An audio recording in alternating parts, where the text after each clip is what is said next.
چې د توپک راغلي دي له دې جوبه مې مصرف کړي دي د غومره په ځان باندې حق بولم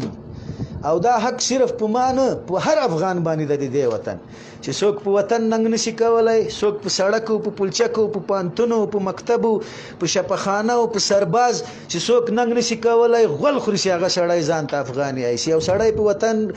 وطن ننګ نه وکړي په خدای تعالی که هغه په مور هم ننګ وکړي چې تاسې ورته ګورئ یو د ډمې زوی د تاسې د سترګو تر مخ ټول کلی ورته ولاړي یو د سپي زوی راشي چې نه پلار پیژنې نه نیکه پیژنې نه درته معلومات شي دا مردګا مسلمان ده که کافر یو د سپي زوی راشي د تا د سترګو تر مخ یې کلنګ بیلچه راخیستي د تا د دروازې مخې ته ماین خشوي دومره ایمان نه یې درکې چې ورته ووایي چې تا ښځه وغیمه دلته چیرې ماینونه ږدې په دې سړک باندې خو نه روس راځي نه امریکا راځي نه جاپان راځي نه جرمني راځي په دې باندې خو سبا د ما عسکر راځي نو دا عسکرو کې کوم یو کافر ده په دغو عسکرو کې زه د زرمت ولسوالي یم اول خپلو زرمتیانو ته دا پیغور پې ورکوم چې زرمتیانو سپینګیرو ملکانو ایمان تیر کړئ جګ شئ لیش دا د نوري د پکتیا د نوري ولسوالۍ وګوري او بیا یې ورې د خپلې ولسوالۍ ته وګوري دا کډي سړک مو ګوري بیا د سړکو ویډیوګانې هم شیر کوئ چې او د موږ داسې سړک ته د تا د سړک بودیجه پرته ده د ظالم زوی ته خو دومره ایمان تیر کړه چې دغه د ډمې زوی ته ووایه چې دا سړک ولې نه پرېږدې تو خو دومره ایمان تیر کا ملکه سپینګیره ملا عامي ځوانه چیرې یې ته په تا کې ولې دومره ایمان نشته چې ولې د خپل ځان پوښتنه نشې کړی ولې په تا کې دومره غیرت نشته کلا خو دې وروره چې کومې ورته وګورې څلور برجونه به یې ورکړي غټه دروازه به یې لګولې ته به یې دغه د سلطان محمود غزنوي کور ده ولا که دې بل چا کور لږ دا نورې ولسوالیو ته وګورئ بیا لږ دا خپلې ولسوالۍ ته وګورئ لږ په ځان کې غیرت پیدا کړئ حکومت خو چې څوک لا وزلي نه وي په هغه ورځ ټول مسلمان سوي یا پټکي راخلی د والي مخې ته ورته اچوي پټکي راخلی د پرتګونه هم د کمپین مخې ته ورته کښلی شي ولې دې هلته ظلم ولې دې پلانکی ووایي تاسې خو یوه ورځ دومره نران سئ یوه ورځ دا مړي راواخلی چې دا پرون په بریم خیلو کې مړي شوي دي دا دغه د دله د ډمې زمانو سپرونه اوانونه درته را سړلې دي دا ښځې در شهیدانې کړې ماشومان دا مړي راواخلی ورې وړئ شاهي کوټ ته ورې وړئ ساکو ته ورې وړئ دولزو ته ورته ووایاست او طالبه مردګاوه د دغه ماته څه شی راکوې څه راته یایې اوس دا حکومت چې چیرې بمباري وکړي په هغه ورځ د تا د ایمان او غیرت ټول په تا کې ننوتی جذبه په تا کې ننوتی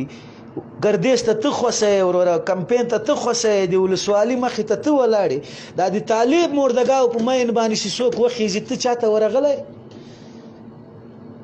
دا د طالب مړی نه ده د تا کوس چې ښځې وغیمه لکه ته ولې نه جګېږي سپینږیری د تا په مور غېڼو منډم سپینږیری دومره پټکی دی والی ته به څه وخت ایمان تېری ملا مردګاوه د ډمې زو ته خالي د جمع د اخباره خدای نه یې پیدا کړی چې ته به خالي جمع ورکوې ته په قرآن خبرې ته په حدیث خبرې ولې نه یې دی ولس ته چې دا د ډمې زمن په ناحقه دي قرآن ولې داسې نه ورته راخلی چې په دې قرآن یې ماته ثابت که په کوم ځای کې د دې سرباز مرګ تا څه خیل روا کړی ده چې دا ته ورسره جنګېږي که زه دلته راجګ شم ټول افغانستان اوس د ما دشمن ده ګورئ ما سره تاسې ټوپک وینئ ما څوک وژلي دي چې زه اوس تاسې ته دلته خپل فیسبوک مسنجر راواړوم چا به وروره دومره چړې رالیږلي چا به راکټ رالیږلی په دغه دې ولم ما د چا مور غولې د چا کور ته ورغلی یم د چا ور مې په لغه څوک مې وژلي دي خالي تا ته یم چې یو طالبه مردګاوه په ناروا یې چې چیرې د سپي زوی د تا له ځانه سره نیولی توپک دې ورکړی سپین مسلمان پې وژني تا ته به څوک دومره نه یایي ولې اتې هغه کافر څه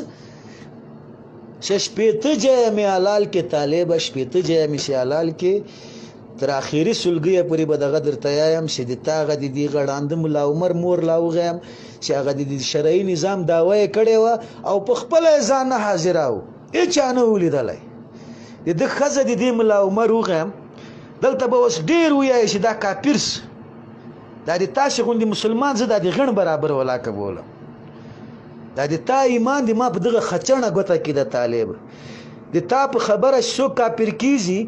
دیغه مسلمان ښځه وغوایم چې دی د تا فتوا مني د تا خبره مني ته مطلق کافر یې ټوله شبکه د کفري شبکه د تا په خبره چې څوک کافر کیږي دیغه کافر ښځه وغوایم لاله مسلمانه سره د شرعي نظام دعوه دې کړې وه مردګا و شرع ظاهر مني د تا هغه ملا عمر مردګا او نه چا د اختر په ورځ ولید نه چا په روزه کې ولید د استقلال د ازادي ورځ د لمانځله تا ښځه غی د تا پاچا نه ته اوس بیا غواړې ته اوس بیا